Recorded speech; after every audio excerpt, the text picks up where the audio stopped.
because ounce for ounce, a gyrfalcon's worth more money than heroin, and the penalties for smuggling it are a whole lot less. So as a profit project, much better to smuggle birds.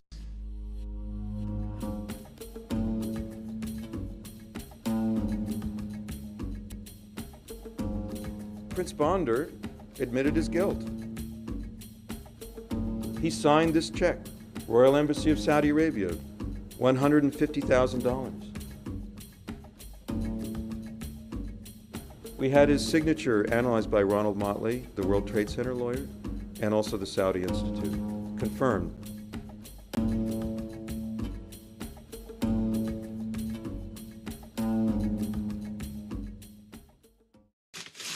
It's just an endless pile of material. Here's the Saudi prince smuggling falcons out of Mongolia on a TriStar jet. All with the approval of the Mongolian government, it was breaking its own law.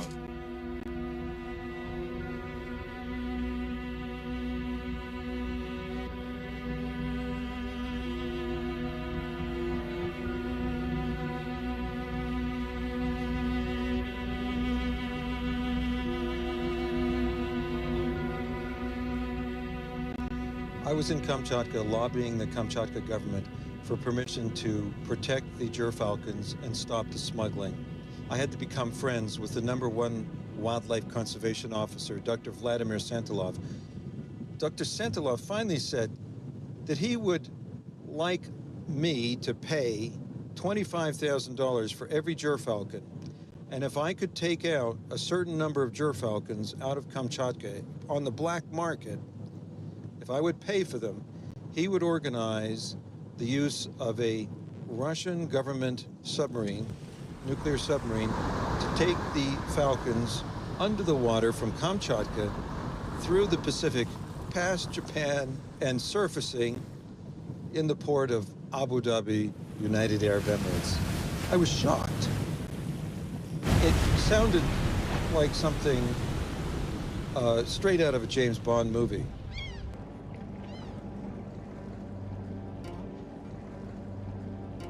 When I was last in the Emirates, I saw for sale falcons brought down from Kamchatka. The starting price was $80,000, and they had birds that sold for over $1 million.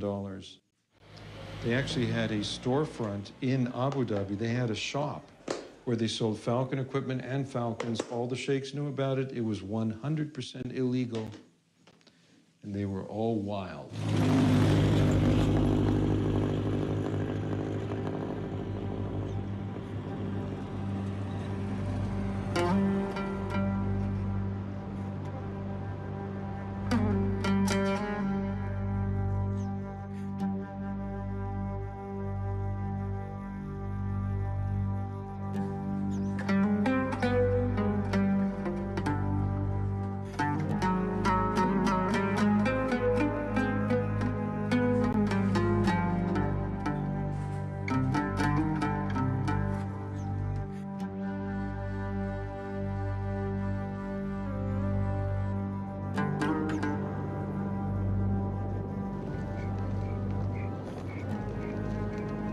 Ну, я Абылхак Кырлыбаев, я живу в городе Алматы.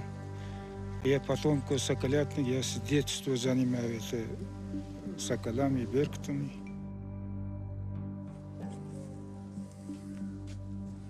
Ну, так и был, слушай, вообще, не сейчас, уже несколько лет тому назад, они в нашей Джамбулской области занимались своими соколами на драпа. Они уже утром пускают своих людей с автомат калашниковыми, они 50-60 километров и Черина, километров 4-5, всех их все подряд убьют, чтобы сокола не мешала. Знаешь, в то время вообще сказать стыдно. Вообще-то, где наши спецкадры есть, которые должны защищать, они так сделали. Но мне сколько раз уже было, арабы себя считают мусульмане, они уже такие гуманы. Ну, вот это, который багаж, я это сомневаю, потому что это они не имеют убить невинные природные создания.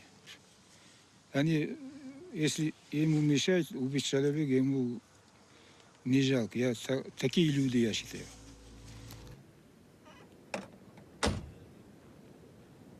Здесь раньше было очень много соколов, и вообще много дичи было всякой разной.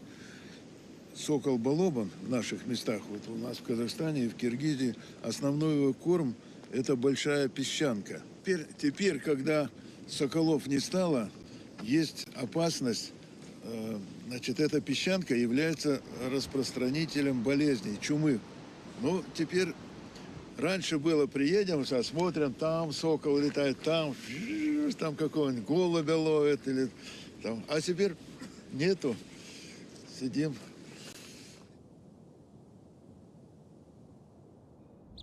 Занимается гибрид делать, это я очень против. Это должен сохранить свою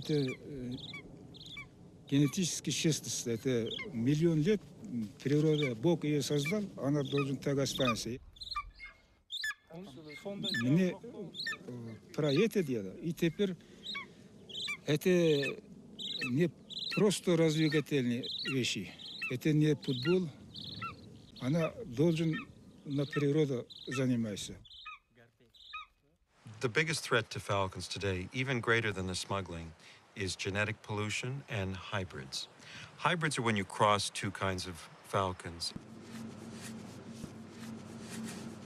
The business with this artificial insemination, it started about 25, 30 years ago.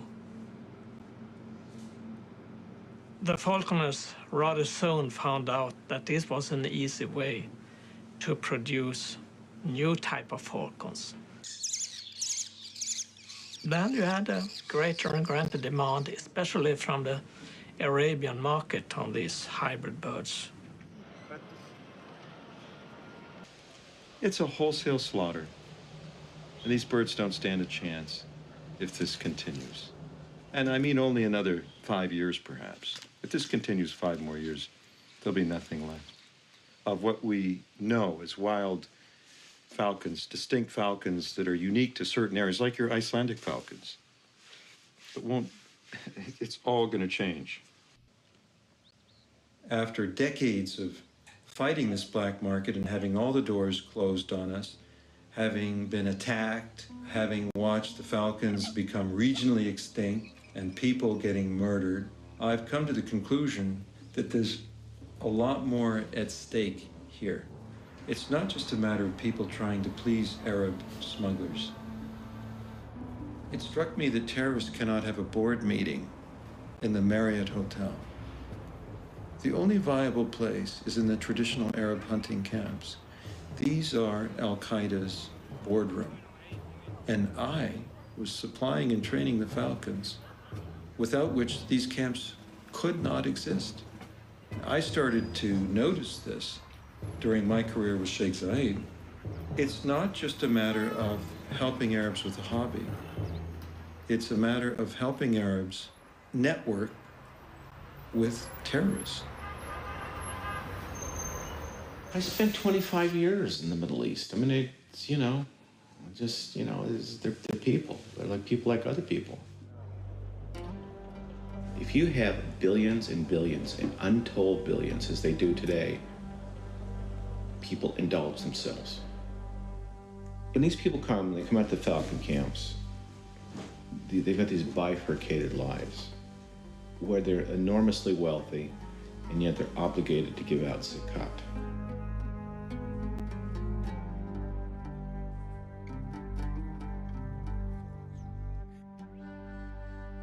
A lot of this zakat goes into fundamentalist schools.